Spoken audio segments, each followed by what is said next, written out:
Week 6 coming around the bend here. We have a bunch of games in the 1 p.m. window, which I know is not the usual for the NFC West crowd. 3 games in the 1 p.m. Eastern window with a late afternoon game, a showdown between the Niners and the Bucs. We'll talk about that one in just a bit. Let's talk about the first game on the slate here. Rams traveling to Baltimore. Now, Jake, this game, when the schedule first came out, this is one you circle where you're like, oh, baby. Yeah. Potential Super Bowl matchup here. But with Lamar Jackson hurt, this Ravens defense on pace to allow 600 points in a season. This one looks a lot different. But will the outcome be different? Will the Rams dominate, or will the Ravens somehow find their footing here? Jesse, I'll start with you. Rams and a banged up and abysmally bad defense, Ravens. What do you make of this one, and who takes it? Yeah, this is just what the doctor ordered for the Rams, who have come off of 3 tough games in a row. The Ravens are probably likely going to be without 6 of their best players again, including Lamar Jackson.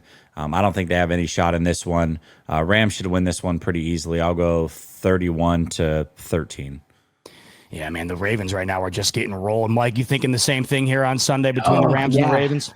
Yeah, 100%. Yeah, the Ravens don't show really any fight right now. I think they're kind of starting to make the pivot of maybe a potentially, I'm not going to say rebuild, but like it's getting bad over there. There's so many injuries happening over there right now. But yeah, I see it exactly the same way. I'm going to say 35-10. It's not even going to be close. And to show you how bad the Ravens defense has been, the Texans offense really couldn't do much of anything up until last week. They just beat the Ravens 44-10 on Sunday. So, Brandon, maybe something similar loading here for the Rams on Sunday? Yeah, I don't know if there's an individual team that's more reliant on a single player, maybe past your Buffalo Bills and the Baltimore Ravens on Lamar Jackson, and this has illustrated this when he is out. Look at them today, moving on from Odea Adwafe. I know he's not been fantastic lately, but that's a little bit of a white flag to me a bit here. I just think that they're in a really just horrible shape here, and it's really maybe even potentially with Harbaugh, this may even have him on the hot seat by the end of this year, and it just seems like it's twisting in that dark direction where the team just seems to be it's got beat up. You don't have your quarterback. Nothing seems to be working. I'm going to take Mike's score, 35-10. Jake, this is a bounce back spot, right? You thought you were going to get the W last week. Many thought you would. Maybe you should have. But this is a week where you got to get it done. This feels like it's set up for the Rams to bounce back. Do they? And how dominant do they look in it? Yeah, they do. I'm not going to ever predict them to blow anybody out ever again. So I'm going to say it's probably 31-20, just because Sean McVay doesn't do that. This game might be the one that ultimately changes everything. But yeah, just to kind of clear some things up, Alohi Gilman is who they acquired, and their safety room, it's not great right now. I mean, Kyle Hamilton, does he play? Does he not play? He's questionable. Malachi Starks, I don't know what the deal is. Do they even trust him at this point? And Ardarius Washington suffered the Achilles injury. So they needed some help. And Owe, I believe, was a rental. Well, he will be a rental for the Chargers, and Gilman is a stud. So like they went out and got him. They went out and got Chauncey Gardner-Johnson, and they signed him in the practice squad. He'll likely be active because that's been the real big issue with their defense. That safety room is really feeling it. But I'm expecting the Rams to win this game. I think that it's going to be very much the same type of offensive game plan we saw against the 49ers, hopefully without the fumbles. But I just think right now Stafford is on a run, can absolutely win the MVP this year. He's looked like the best quarterback in football so far. And, I think the defense is going to change their tune this week. There's no reason for them to play cover 2 against whoever they put out there, Tyler Huntley or Cooper Rush. So they don't have a guy on the level of Mac Jones either. So for that reason, I think the Rams win 31-20. Doesn't get better than this in the 1 p.m. window. What a showdown this should be. Seattle on the road taking on Jacksonville. Jacksonville 4-1. They were down 14 points to the Kansas City Chiefs on Monday Night Football. That is the largest blown lead with Mahomes as the quarterback. They come back and win a thriller. They're now 4-1. Seattle looking to bounce back after losing a thriller to the Tampa Bay Bucks. Jesse, I'll start with you. Hawks, Jags, crazy game at 1 p.m. Eastern. Who takes it and why? Yeah, I mean, 2 pretty good teams that are also very boneheaded in crunch time. So this one will be interesting. The Seattle Seahawks do have quite a bit of injuries on defense, so I'm curious to see who's in and who's not. I could see this being a situation where the Jags played on Monday Night Football. They're coming off of back-to-back highs and beating the 49ers on the road and then beating the Kansas City Chiefs on Monday Night Football. Maybe this is a week for a letdown. However, I think that the Jags are just a better team right now. And so I'm going to pick the Jags to win. I think it's going to be a highly contested game. I'll go 24-23 Jags. Man, what a run that would be for the Jags to beat the Niners, then to beat the Chiefs, then to knock off the Seahawks here. Mike, what do you make of this game? Who takes it on Sunday? So I think a couple of weeks ago, I said, I don't know what this Jaguars team is. Like the identity, I just don't know what it is. But they're a gritty team, man. They're a team that finds a way to win. They did it to the 49ers, which they're the only ones who got, the dub over them. So this is going to be such an interesting game. I think it's going to be a high-scoring event. It's not going to be no indictment of the Seattle Seahawks if they lose to this team, but I do believe that they're going to lose to the Jacksonville Jaguars. I think they're right now riding a high with Liam Cohen right now. So I think that this game would be a high-scoring event. I'm going to say 31-28 for Duval.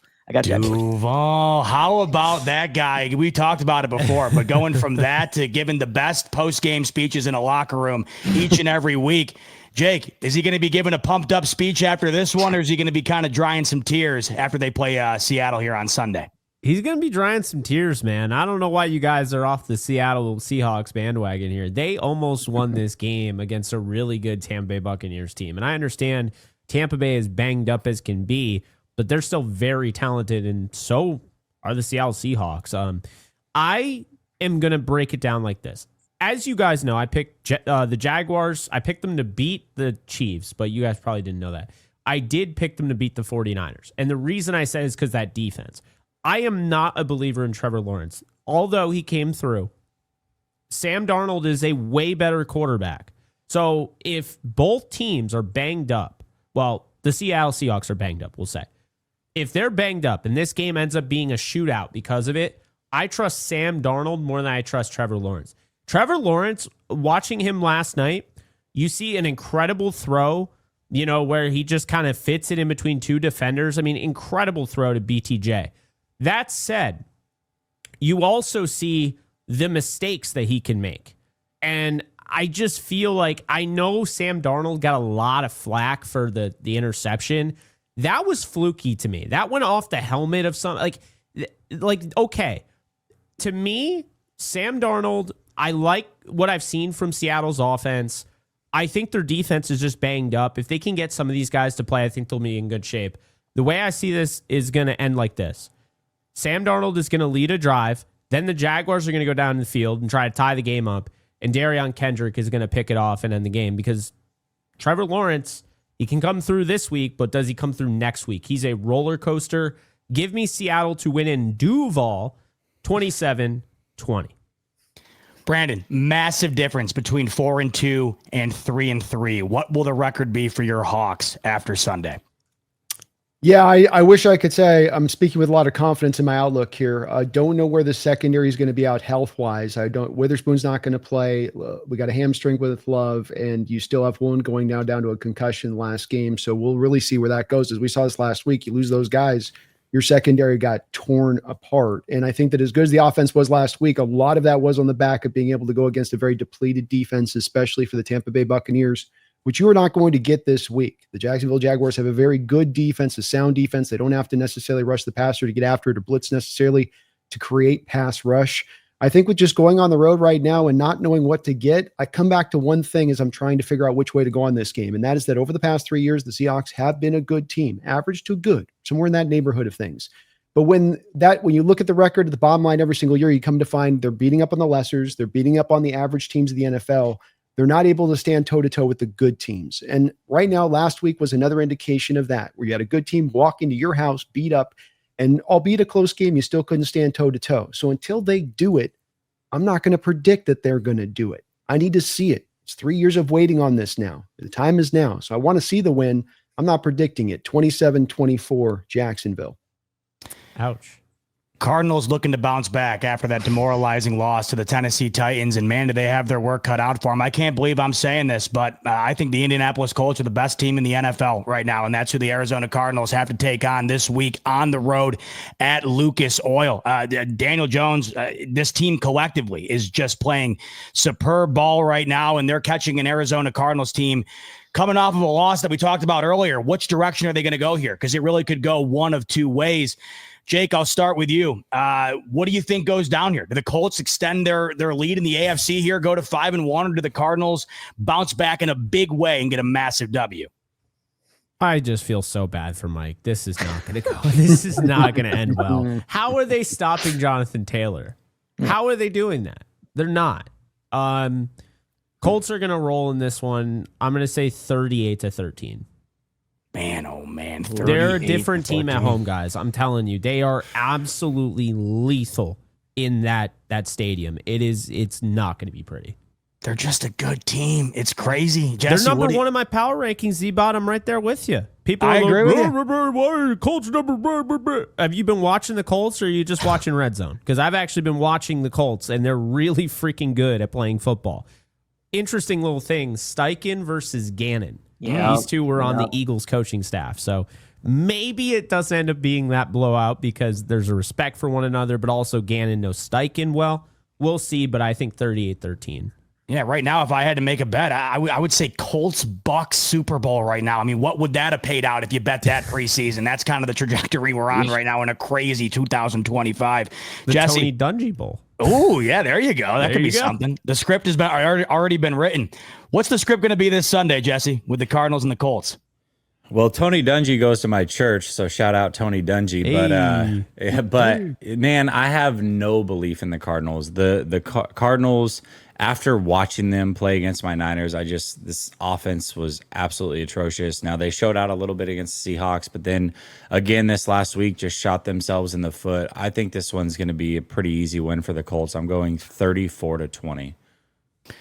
Man, oh man, Brandon, what do you think? Same type of fate here?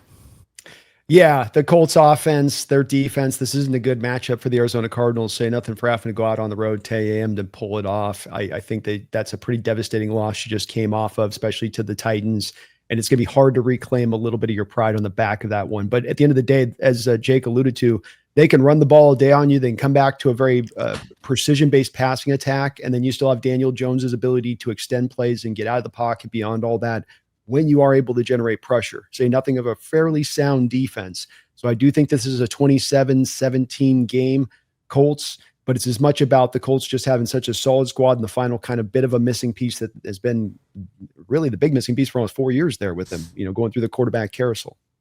It broke this last game broke the fan base. It broke me too. I don't think I have any feeling that this team is going to get right. Now, are they going to put points up? Probably. I don't think we're going to score more than 20 because I don't think we can. I don't think we have the ability to score more than 20 points. So I do believe that this is going to be a game that's going to notch the continuous conversation of, is Gannon going to survive this year? Is Petsy going to survive this year? Is Kyler going to survive this year? So I'm going to keep the train going and agree with the rest of the guys here. I'm going to say 33-17 Colts win.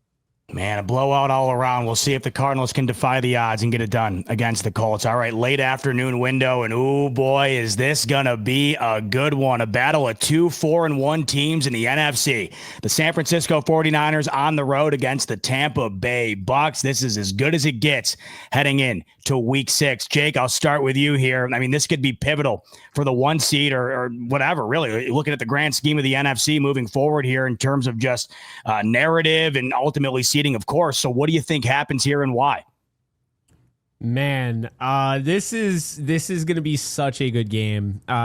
Jesse, this got flexed, right? They knew that this was going to be. It got moved to 4:25. Yeah, it was supposed to be a 1:00 game, which sucks because I'm going to it. I would much rather prefer an early game, but I'm with you on that. But for us at home, that's a pretty good time. So, yeah, I am going to stick with Tampa in this one, but I am really close to picking the 49ers. 3-0 on the road. They have shown up. They just continue to fight. And, if they were getting George Kittle back this week, I'd feel like that might be enough for me. But I just feel like this Baker Mayfield Buccaneers team, if they need 80, they can go 80 down the field and score a touchdown. I don't have to worry about the red zone. I don't have to worry about the fumble at the goal line. I know that they're going to come through. And so it's tough, but I'm going to go with the Buccaneers here, 31-30. I think this is going to be a great game. Man, I hope that is what we get. Brando, is that what we get? And if so, who wins it and why?